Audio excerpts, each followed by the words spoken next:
నడిచినా కూర్చున్నా మోకాళ్ళ నొప్పులు వస్తున్నాయా? ప్రాణ పెయిన్ క్లినిక్ లో అధునాతన చికిత్సతో మోకాళ్ళ నొప్పులు తగ్గించుకోండి.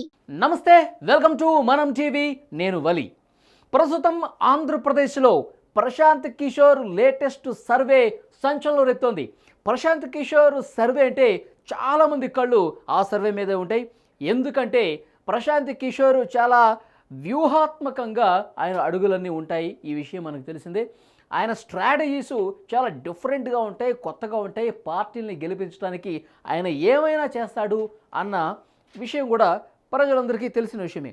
ప్రశాంత్ కిషోర్ దేశవ్యాప్తంగా అనేక రాష్ట్రాల్లో అనేక పార్టీలతో ఆయన ఒప్పందాలు చేసుకొని ఎన్నికల వ్యూహకర్తగా పనిచేసి అన్ని రకాల స్ట్రాటజీస్ అమలు చేసి ఆయా పార్టీలని విజయ తీరాలకు చేర్చినటువంటి పరిస్థితి మనకు తెలుసు. పేరెన్నిక ఉన్నటువంటి వ్యూహకర్త ప్రశాంత్ కిషోర్. గతంలో వైసీపీకి ఆయన పనిచేశారు. ఇప్పుడు పీకే టీము వైసీపీతో ఇంకా పనిచేస్తూనే ఉంది. ఆ విషయం కూడా మనకు తెలిసిందే. ప్రశాంత్ కిషోర్ గతంలో వైసీపీ అధినేత జగన్మోహన్ రెడ్డితో కలిసి పార్టీ గెలుపుకు ఏ విధంగా కృషి చేశారు, ఎలాంటి వ్యూహాలు పన్నారు. ఆ పార్టీ అద్భుతమైన విజయం. 151 సీట్లు అంటే మామూలు విషయం కాదు. 151 సీట్లతో ఘన విజయం సాధించడంలో ప్రశాంత్ కిషోర్ పాత్ర చాలా కీలకమని చెప్పాలి. అలాంటి ప్రశాంత్ కిషోర్ ఇప్పుడు ఆయన నుంచి బయటకు వచ్చినట్టుగా తెలుస్తోంది. ఎందుకంటే గతంలో ఆయన మాట్లాడినటువంటి కొన్ని విషయాలు ఎంత సంచలనం రేపాయో మనకు తెలుసు. నేషనల్ మీడియాకి ఇచ్చిన ఇంటర్వ్యూలో కూడా ప్రశాంత్ కిషోర్ ఏమన్నారంటే కొంచెం విమర్శనాత్మకంగా మాట్లాడిన విషయం తెలిసిందే జగన్ గారి ప్రభుత్వం మీద. ఆయన రాష్ట్రానికి పెట్టుబడులు వచ్చే పరిస్థితి లేదు, రాష్ట్రంలో అభివృద్ధి చెందాలంటే ఇటు సంక్షేమంతో పాటు అభివృద్ధి కార్యక్రమాలు కూడా చేయాల్సిన అవసరం ఉంది, ప్రజల జీవన విధానంలో మార్పు తీసుకురావాలంటే రెండు వైపులా ఇటు అభివృద్ధి కావాలి, సంక్షేమం కావాలి, రాష్ట్రానికి పెట్టుబడులు రావాలి, ఉద్యోగ కల్పన జరగాలి. ఇవేమీ జరగట్లేదని ఆంధ్రప్రదేశ్ ప్రస్తుత ప్రభుత్వం మీద, వైసీపీ మీద ఆయన విమర్శలు చేసిన పరిస్థితి చూసాం. కొన్నిసార్లు అయితే బాహటంగానే మాట్లాడారు. నేను అనవసరంగా ఆయనకి సపోర్ట్ చేసి ఆయనకి పనిచేశాను, ఆయన పార్టీ గెలుపు కృషి చేశాను, ఇలా చేయకుండా ఉండాల్సింది అని కూడా ఆయన సన్నిహితుల దగ్గర వాపోయినట్టుగా తెలుస్తోంది. ఎందుకంటే రాష్ట్రం ప్రస్తుతం చాలా ఇబ్బందులు పడుతుంది, ఇలాంటి పార్టీగా నేను పనిచేసింది అని ఆయన వాపోయినట్టుగా కొన్ని వార్తలు మనం చూస్తూనే ఉన్నాం. ఇప్పుడు మొన్న మధ్యనే టీడీపీ అధ్యక్షులు నారా చంద్రబాబు నాయుడుతో కూడా ప్రశాంత్ కిషోర్ భేటీ అయ్యారు. నారా లోకేష్తో కలిసి ఆయన చంద్రబాబు నాయుడు గారిని కలవటం, కొన్ని గంటల పాటు ఆయన మాట్లాడటం, చర్చించటం, ఎన్ని విషయాలు బయటకు మనం చూసాం. మీడియాలో కూడా వార్తలు వచ్చాయి. ఆ భేటీకి సంబంధించి ఏం జరిగిందో కూడా మనకు తెలుసు. అయితే ఆయన బయటకు వచ్చిన తర్వాత సీనియర్ లీడర్ కాబట్టి కలిశాను అని చెప్పినప్పటికీ కూడా అంతకు ముందే అంటే భేటీకి కొన్ని రోజుల ముందు నుంచే తెలుగుదేశం పార్టీతో ఆయన పనిచేస్తున్నట్టుగా ఇన్ఫర్మేషన్ అయితే వస్తుంది. ఇప్పుడు ప్రస్తుతం తెలుగుదేశం పార్టీ, జనసేన కూటమి ప్రభావం ఏ విధంగా ఉంటుంది, ఈసారి ఎన్నికల్లో ఏ పార్టీల ప్రభావం ఏ విధంగా ఉంటుందని లోపల అంతర్గతంగా కొన్ని సర్వేలు కూడా ప్రారంభమయ్యాయి. అందులో ఒక సర్వే ప్రశాంత్ కిషోర్కు సంబంధించిన సర్వే ఇప్పుడు బయటకు వచ్చింది. ఆ సర్వే ప్రస్తుతం ఆంధ్రప్రదేశ్లో సంచలనం రేపుతోంది. సర్వేకి సంబంధించిన డీటెయిల్స్ ఉమ్మడి 13 జిల్లాల్లో ఏ విధంగా ఉంది, ఈ ఉమ్మడి 13 జిల్లాల్లో ఎన్ని నియోజకవర్గాల్లో ఏ నియోజకవర్గాలు వైసీపీ గెలవబోతుంది, టీడీపీ, జనసేన కూటమి ఏ స్థానాలు గెలవబోతుంది, ఈ విషయాలన్నీ కూడా ఆ వివరాలన్నీ కూడా మీతో పంచుకునే ప్రయత్నం చేస్తాను. ఇక్కడ చూడండి, ప్రశాంత్ కిషోర్ లేటెస్ట్ సర్వే ప్రస్తుతం సోషల్ మీడియాలో ఇది ఒక హాట్ టాపిక్ అయింది. ప్రశాంత్ కిషోర్ లేటెస్ట్ సర్వే తెగ చక్కర్లు కొడుతోంది.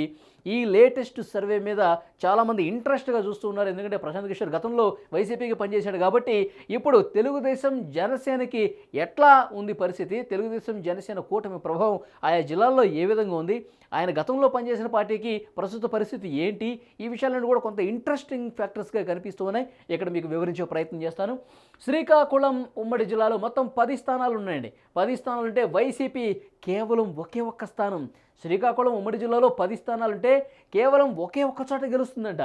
టీడీపీ ప్లస్ జనసేన 9 స్థానాలు, ఆల్మోస్ట్ క్లీన్ స్వీప్ అండి.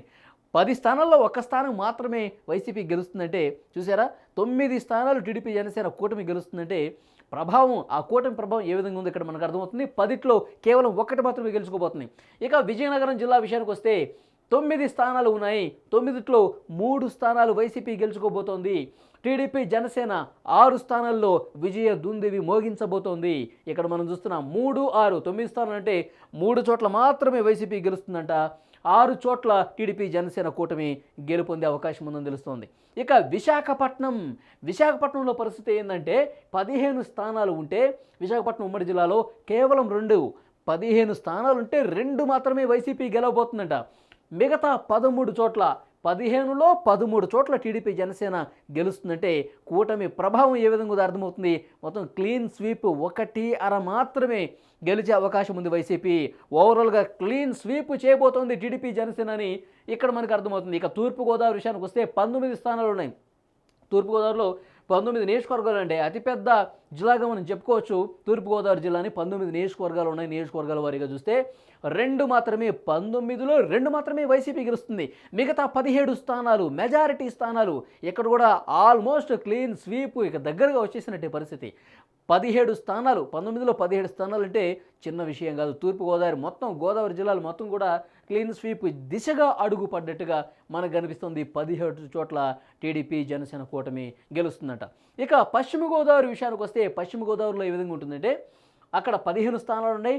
15లో ఒక్కటండి. 15 స్థానాలుంటే పశ్చిమ గోదావరిలో కేవలం 1 స్థానంలో మాత్రమే వైసీపీ గెలుస్తుందంట.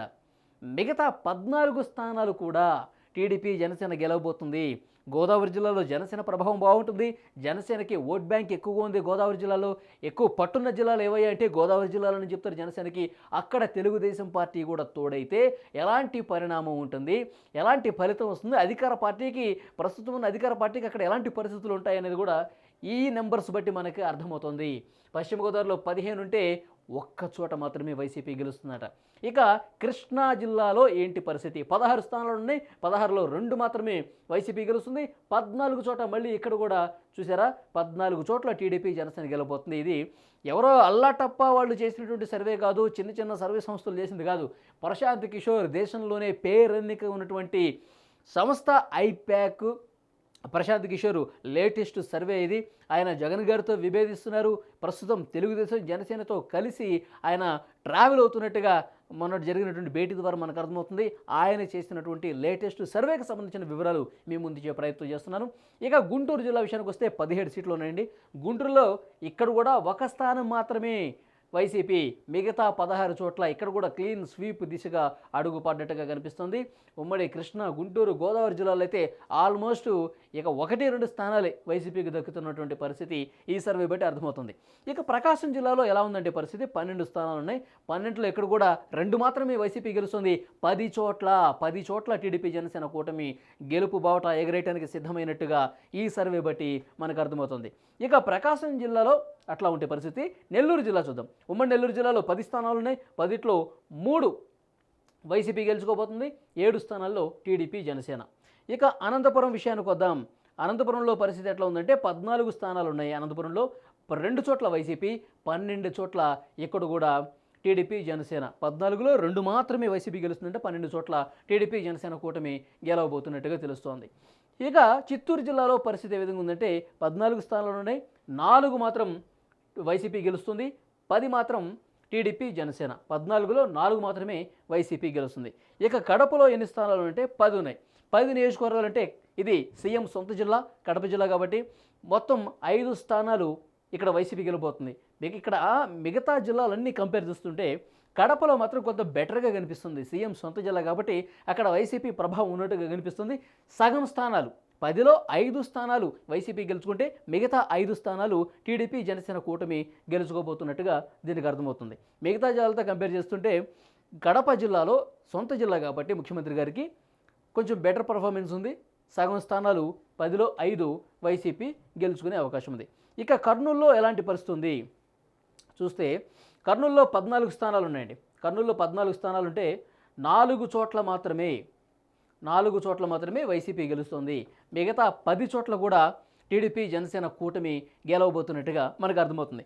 ఇక్కడ ఓవరాల్గా టోటల్గా చూస్తే 175 స్థానాల్లో 32 స్థానాలకు పరిమితం అవుతోంది. ఇక్కడ మీకు మళ్ళొకసారి చూపించే ప్రయత్నం చేస్తాను. ఇక్కడ చూసారా వైసీపీ 32 స్థానాలకు మాత్రమే పరిమితమవుతుంది. 151 స్థానాలు సాధించినటువంటి వైసీపీ వైనాట్ 175 అని చెప్తున్నటువంటి వైఎస్ఆర్ కాంగ్రెస్ పార్టీ ఈ ఎన్నికల్లో ఇప్పుడు ఉన్నటువంటి ప్రస్తుత పరిస్థితిని బట్టి ఇప్పటికిప్పుడు ఎలక్షన్ జరిగితే ఇది మన సర్వే కాదు, ప్రశాంత్ కిషోర్ రిలీజ్ చేసినటువంటి సర్వేగా చెప్తున్నారు. సోషల్ మీడియాలో తెగ చక్కర్లు కొడుతుంది ఈ సర్వేకి సంబంధించిన వివరాలు. కేవలం 32 స్థానాల్లో మాత్రమే వైసీపీ గెలుచుకోబోతోంది. 32 స్థానాల్లో వైసీపీ గెలిచి అధికారానికి దూరం కాబోతోంది. 151 నుంచి ఒక్కసారిగా 32 స్థానాలకు పరిమితం కాబోతుంది. ప్రస్తుతం ఉన్న పరిస్థితి ఇదే అని చెప్తున్నారు. ఇక్కడ మనం చూస్తున్నాము 143 అండి. 143 ఫిగర్ వచ్చింది తెలుగుదేశం జనసేన కూటమికి. 143 143 చోట్ల గెలిచే అవకాశం ఉంది ఇప్పటికిప్పుడు ఎలక్షన్స్ జరిగితే. ఈ విధంగా ఉండబోతుంది పరిస్థితి. టీడీపీ జనసేన కూటమి అధికారంలోకి రాబోతుందని దీన్ని బట్టి మనకు అర్థమవుతుంది. 143 ఇక్కడ మనం ఈ నెంబర్ ఒకసారి గమనిస్తే కనుక ప్రశాంత్ కిషోర్ గారు సర్వే ఏది చేసినా కానీ కొంత సంచలనంగా మారుతుంది. 143 143 అంటే ఐ లవ్ యూని మనం అంకెల రూపంలో చెప్పదలుచుకుంటే 143 అని చెప్తారండి. అంటే దీన్ని బట్టి ఆంధ్రప్రదేశ్ ప్రజలు టీడీపీ జనసేనకు ఐ లవ్ యూ చెప్పారు. వాళ్ళని ప్రేమిస్తున్నారు, ఆ కూటమిని ప్రేమిస్తున్నారు, ఆ కూటమిని నమ్ముతున్నారు, ఆ కూటమిని గెలవాలని కోరుకుంటున్నారని ఈ నెంబర్ బట్టి కూడా మనం అర్థం చేసుకోవచ్చు. సో డెఫినెట్గా చాలా మంచి ప్రభావం చూపించబోతుంది టీడీపీ జనసేనని దీన్ని బట్టి అర్థమవుతుంది. ఇక్కడ మీకు ఇంకో విషయం చెప్పాలి. ఇప్పుడు షర్మిల గారు కాంగ్రెస్ పార్టీలో జాయిన్ అయ్యారు. రేపు 21వ తారీఖు నుంచి బాధ్యతలు కూడా పీసీసీ చీఫ్గా తీసుకోబోతున్నారు. ఆ తర్వాత వైసీపీ నుంచి ఎంతమంది జాయిన్ అవుతారు, ఎవరెవరు జాయిన్ అవుతారు, వాళ్ళ ప్రభావం ఏ విధంగా ఉంటుంది, కాంగ్రెస్ పార్టీ ప్రభావం ఈ ఎన్నికల్లో ఎట్లా ఉండబోతుంది, వైసీపీ నుంచి ఓట్ బ్యాంకు కొంత కాంగ్రెస్లోకి మళ్ళీ అవకాశం ఉందని కొన్ని విశ్లేషణలు కూడా జరుగుతున్నాయి. ఏదైనా ఒక సీటు సాధించినా లేదంటే ఓట్ల శాతం కొంతమేర పెరిగినా సరే అది వైసీపీకే నష్టం కలిగించే అవకాశం ఉందని చర్చలు జరుగుతున్నాయి. మరోవైపు టీడీపీ జనసేనలోకి బీజేపీ వస్తుందంటున్నారు, చాలా రోజులుగా చెప్తున్నారు, సంపూర్ణ విశ్వాసం వ్యక్తం చేస్తున్నారు పవన్ కళ్యాణ్ గారు. బీజేపీ వస్తుంది, ప్రధాని మోదీ సానుకూలంగా ఉన్నారని చెప్తున్నారు. కానీ బీజేపీ అయితే ఇటు అధికారికంగా మేము వస్తామని కానీ రానని కానీ చెప్పలేని పరిస్థితి. చూద్దాం భవిష్యత్తులో ఏ విధంగా ఉంటుంది. బీజేపీ కలిస్తే ఇంకెంత బలంగా ఈ కూటమి తయారవుతుంది, లేదంటే బీజేపీ రావడం వల్ల కొంత బలహీనపడే అవకాశం ఉందా, ఈ విశ్లేషణలు కూడా చూడాల్సిన అవసరం కనిపిస్తుంది.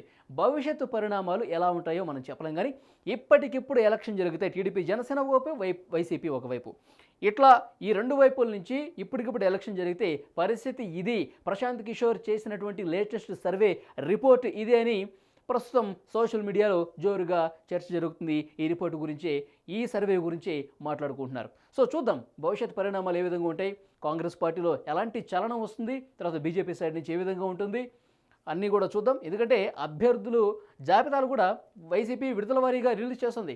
ఇక టీడీపీ జనసేనకు సంబంధించి ఒక జాబితా కూడా రాలేదు. వాళ్ళు జాబితాలు ప్రకటించిన తర్వాత మళ్ళీ ఆ పార్టీలో ఏమైనా అలకలు ఉంటాయా, వాళ్ళు వేరే పార్టీలకు ఏమైనా జంప్ అయిన పరిస్థితి ఉంటుందా, ఆ తర్వాత సమీకరణాలు ఏ విధంగా మారుతాయి, ఇవన్నీ చూడాల్సిన అవసరం కనిపిస్తుంది. కానీ పార్టీల వారీగా, అధినాయకుల వారీగా సర్వే చేస్తే ఏ విధంగా ఉంటుందంటే రిపోర్ట్ ఇలా ఉంటుందని ప్రశాంత్ కిషోర్ చేసిన సర్వే ద్వారా అర్థమవుతుంది. చూద్దాం నెక్స్ట్ ఎట్లా ఉంటుందో. Thank you very much.